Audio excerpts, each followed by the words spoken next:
adormecidos, a fim de que possamos vir a ser aquilo que somos em essência. O autoconhecimento nos dá a habilidade de saber como e onde agem nossos pontos frágeis e até a quem atribuirmos nossas emoções e sentimentos, facilitando-nos compreender melhor os que nos rodeiam. Caminhar no processo do autoconhecimento significa desenvolver gradativamente o respeito aos nossos semelhantes, impedindo que façamos projeções triviais e levianas de nossas deficiências nos outros. Apenas quando tivermos um considerável conhecimento de nós mesmos é que poderemos ajudar efetivamente alguém. Se desconhecemos nosso mundo interior, como podemos transmitir segurança e determinação ou dar força aos outros? O autoconhecimento requer constante autorreflexão. Muitos relacionamentos não dão certo porque as pessoas não olham para dentro de si mesmas, não percebendo assim seus pontos vulneráveis e suas limitações. Quando atenuamos ou amenizamos as críticas a nosso respeito e a respeito dos outros, estamos assimilando de forma verdadeira as lições que o autoconhecimento nos proporciona. Não são os grandes conflitos que tornam nossas relações de negócios, de amizade, de família, conjugais, mal-sucedidas, e sim um conjunto de insignificantes diferenças, reunidas através de longo período de tempo. Cobranças, indelicadezas, petulância, insensibilidade, autoritarismo, desinteresse, impaciência, desrespeito. Essas pequenas faltas no dia a dia podem destruir até mesmo as mais antigas e afetuosas convivências. Embora não possamos perceber de forma clara e direta, lançamos na vida interpessoal pensamentos e emoções inaceitáveis. Eles formam o nosso lado escuro, aquela área do consciente, inconsciente que governa e ao mesmo tempo dita as normas tanto nos confrontos desagradáveis como nos ímpetos de deboches e gracejos em nossos inúmeros relacionamentos. Descobrimos o quanto nosso eu oculto está em plena atividade quando rimos exageradamente de uma pessoa que escorrega na rua, ou que se equivoca diante de uma palavra, ou mesmo quando ela sofre algum tipo de comparação sarcástica com um ponto censurado do seu corpo. Nossa área sombria é uma região inexplorada e indomada que atua de forma imperceptível em nossas ações e atitudes. Geralmente é essa área que participa de nossas supostas brincadeiras e influencia com precisão o tipo de palavras engraçadas e picantes que deveremos usar nas piadas chulas, nas expressões maliciosas e zombeteiras. A mensagem subliminar desse modo nosso mundo oculto aparece quando nos horrorizamos com o comportamento sexual das pessoas, recriminando e discriminando cruelmente raças, credos e grupos de minoria. Os demônios na Idade Média, e igualmente as bruxas e hereges, simbolizaram brutais projeções de nosso desconhecido lado escuro. Suplícios e fogueiras, guilhotina e ferro em brasa são marcas que assinalaram a história da humanidade com os ferretes da nossa crueldade inconsciente. É surpreendente como nossas tendências desconhecidas sempre arrumam uma forma de se dourarem de princípios filosóficos, redentores ou salvacionistas. O desconhecimento de nossa vida interior profunda nos conduz ao vale da incompreensão de nossos sentimentos para com nós mesmos e para com os outros. Os espíritos foram criados simples e ignorantes. Se não houvesse montanhas, o homem não poderia compreender que se pode subir e descer, e se não houvesse rochedos, ele não compreenderia que há corpos duros. É preciso que o espírito adquira experiência, e para isso é preciso que ele conheça o bem e o mal. Projetamos nossa sombra quando pegamos alguém para Judas, quando denegrimos e julgamos a sexualidade alheia, sem nos dar conta dos próprios conflitos sexuais. Ela não somente se manifesta em um indivíduo, mas pode exprimir-se em um corpo social inteiro. Nas perseguições raciais, nazismo, apartheid, Ku Klux Klan e outras tantas. Nas chamadas guerras santas ou religiosas. Em outras circunstâncias, na repugnância e no ódio visivelmente explícitos e sem controle revelados por meio de palavras e gestos violentos. Na aversão ou irritabilidade diante de certas reportagens publicadas pelos veículos de divulgação, nas atitudes de cinismo e nas mais corriqueiras situações e acontecimentos da vida social e também nas projeções satíricas ou maliciosas em presença de pessoas consideradas diferentes. Já é tempo de não mais apontarmos o cisco no olho alheio. Lembremo-nos de Jesus Cristo, o notável terapeuta de nossas almas. Ao analisar os conflitos que atormentavam os seres humanos por não admitirem os diversos aspectos da própria sombra, assume logo uma atitude conciliadora com o teu adversário, enquanto estás com ele no caminho, para não acontecer que o adversário te entregue ao juiz e o juiz ao oficial de justiça, e assim sejas lançado na prisão. Nossos piores inimigos ou adversários estão dentro de nós, não fora. É imprescindível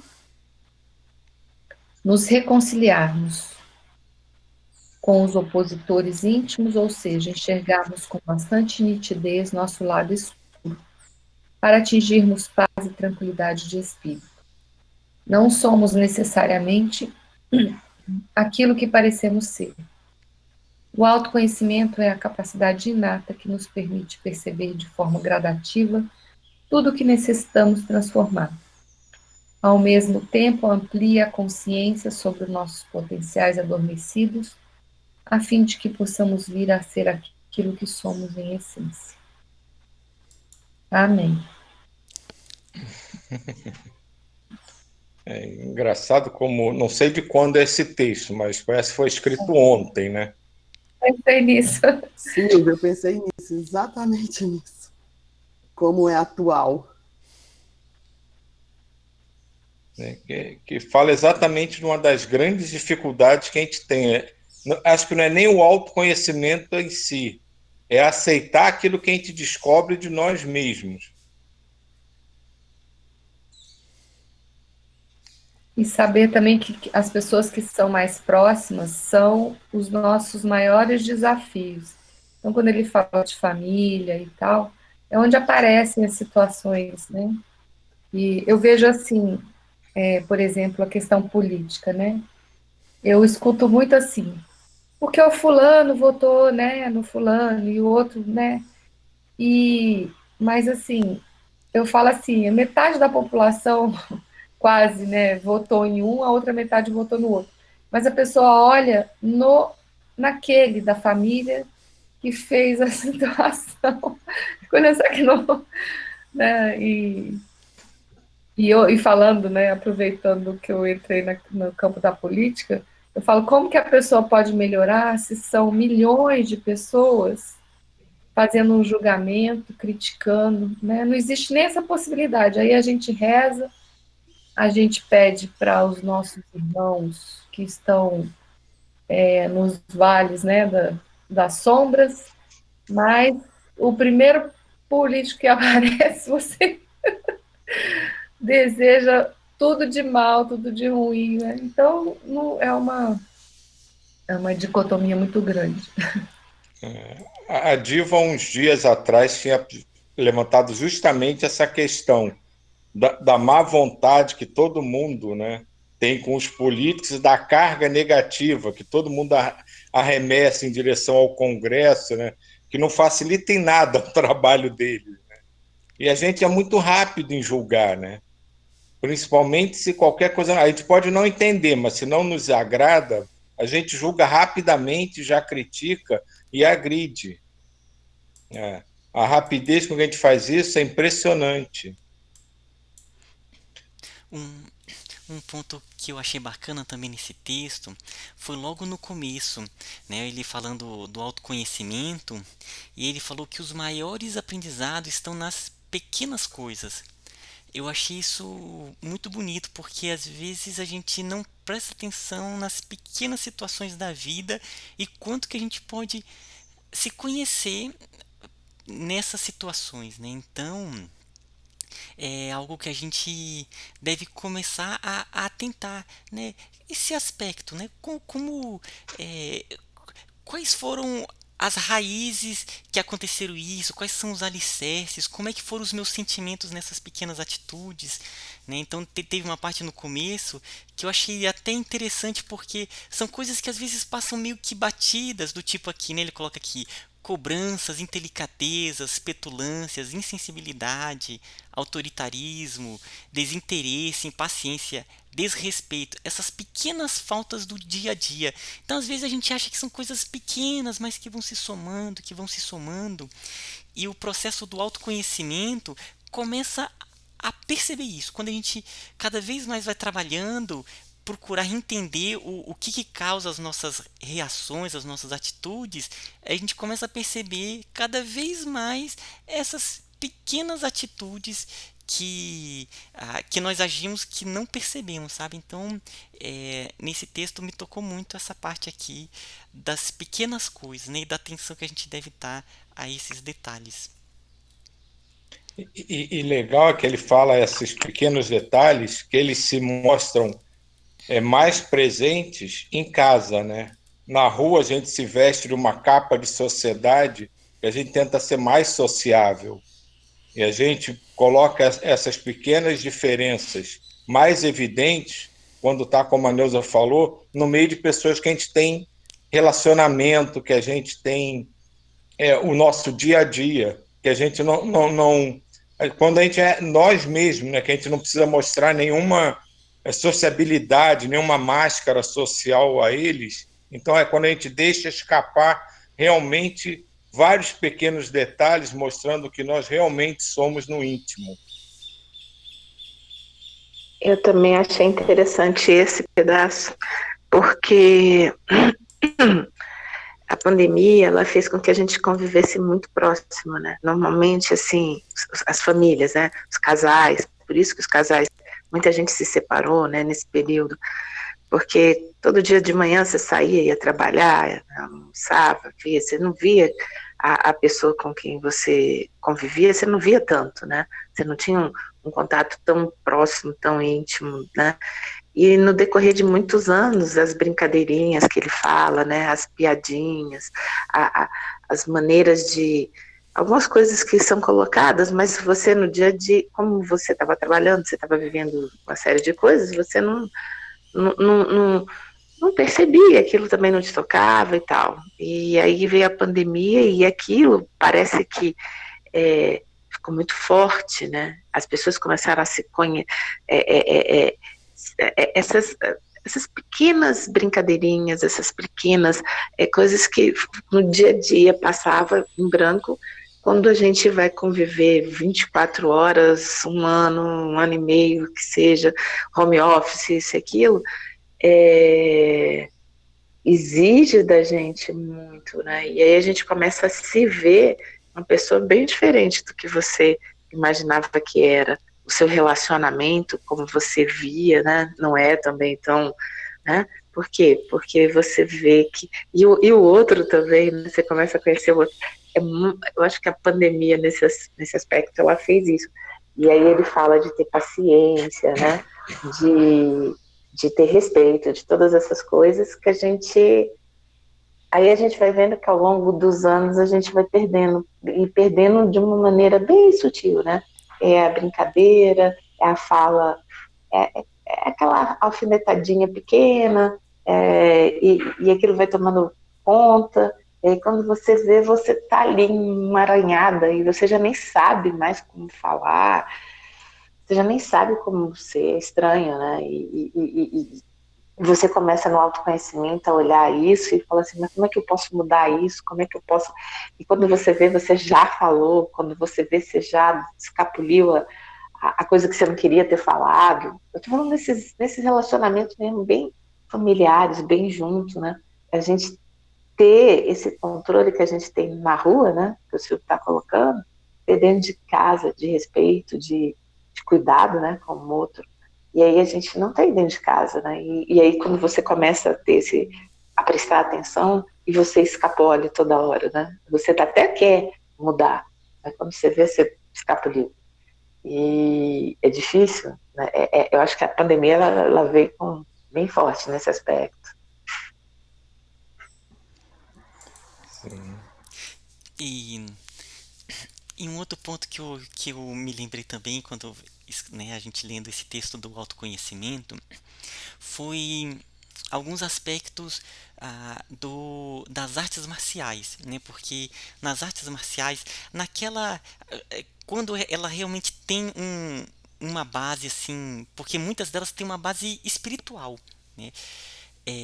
Quando vai analisar o que acontece, à medida que vai fazendo arte marcial, um dos pontos que esses mestres de artes marciais, né, e que os criadores de de determinadas correntes, né, de determinadas artes marciais mesmo, como o Aikido ou Kung Fu, ele trabalha um aspecto muito importante que é que a arte marcial ele não deve ser usada para uma outra pessoa, né? Porque se parece muito que é aquela questão para o confronto, mas a pessoa ela tem que se tornar um lutador contra si mesmo, contra os seus aspectos interiores que o afastam de ser pleno, né? Do aspecto espiritual. Então, é como se ele tivesse que usar essas técnicas contra si mesmo, buscando encontrar aquela luta constante com as tendências inferiores, as tendências que nos afastam desse aspecto da felicidade, né, da harmonia. Então, o autoconhecimento é meio que isso, né? É como a gente vai convivendo e procurando entender e falar assim, espera aí, o que que isso tem em mim, né? Quais são esses aspectos, como que eu posso mudar? Então, tira um pouco essa questão da cobrança no outro a- da crítica e tenta colocar mais internamente, né? É isso. Tem um pedaço no texto que ele até grifa, né, diferente, né, ele muda a letra, que ele mostra a importância, né, acho que esses foram criados simples e ignorantes. Esse aí mesmo, né? Que a gente tem que aprender e para o nosso aprendizado, né, para esse tão falado autoconhecimento, a gente tem que conhecer a montanha, a gente tem que conhecer as subidas e as descidas, né? Então, os dois lados da moeda, né? A gente tem que saber o bem e o mal. E esse é o trabalho que a gente tem que fazer. Aos pouquinhos, né, como a Dilma falou, a gente começa a perceber determinadas coisas, mas escorrega. Mas a gente já começou a perceber. Há um tempo atrás a gente nem percebia que fazia aquilo. Mas mesmo assim, eu acho que ainda é um processo bem lento, bem trabalhoso, para algumas pessoas mais angustiante do que para outras. Que você se perceber fora da sua, digamos assim, perfeição, né? Que todo mundo se acha melhor do que realmente é. E você perceber que não é bem assim, isso às vezes causa uma dor lá dentro, que se você não tiver pronto para encarar, você se desequilibra de uma forma que te atrapalha o caminhar.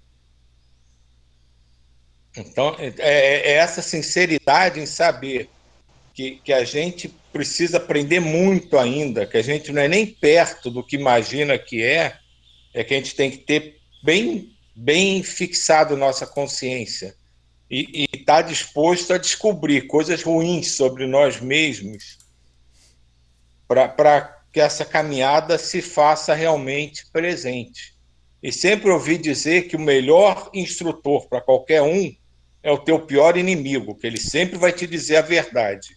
O teu amigo vai ser sempre condescendente contigo, mas o teu inimigo sempre vai dizer na tua cara aquilo que você faz errado.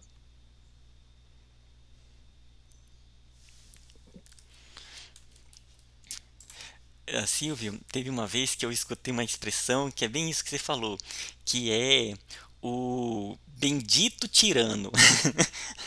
Aquela pessoa assim lá no trabalho que fica te cutucando. São às vezes as figuras que a gente mais aprende, né?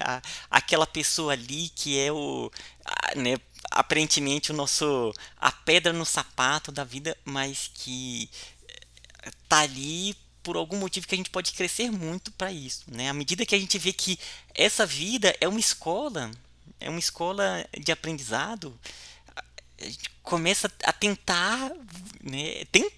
Isso é um processo, mas observar essas pessoas e tentar ver um a, o que pode ser de útil, né?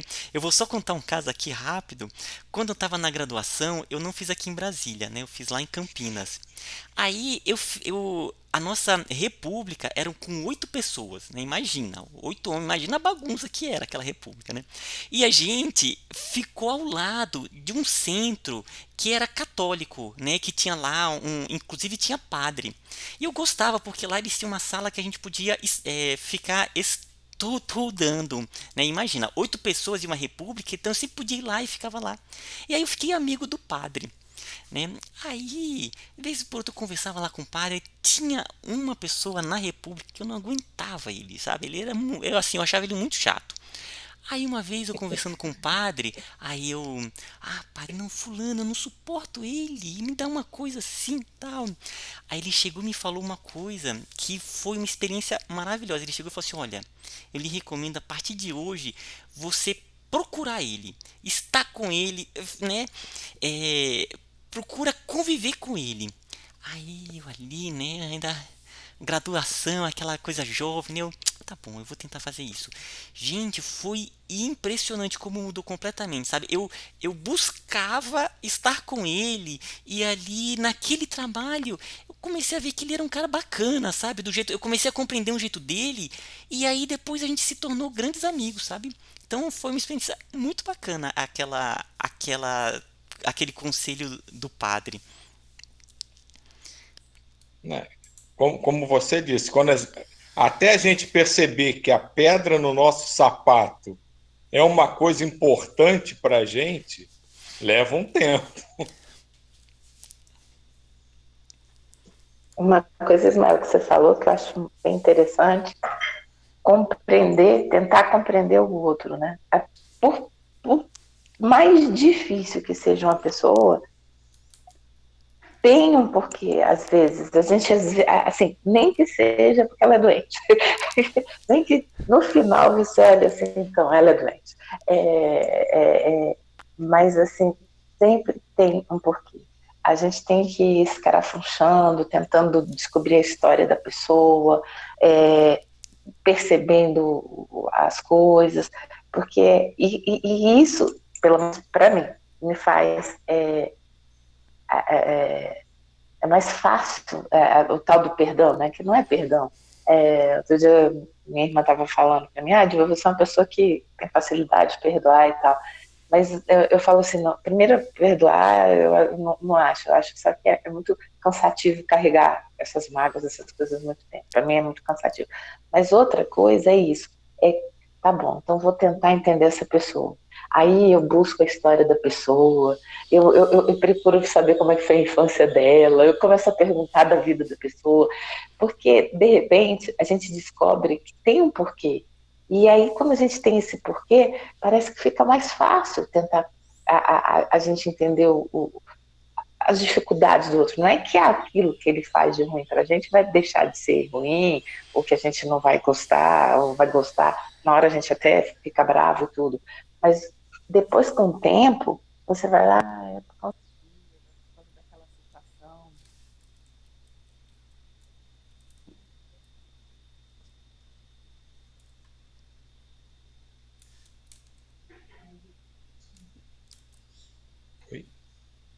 Oi, caiu. Caiu? Pronto. Desculpa. Caiu. Foi isso.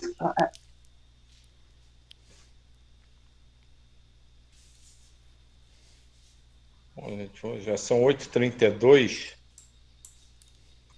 Vamos começar a nos preparar, né, para a nossa vibraçãozinha.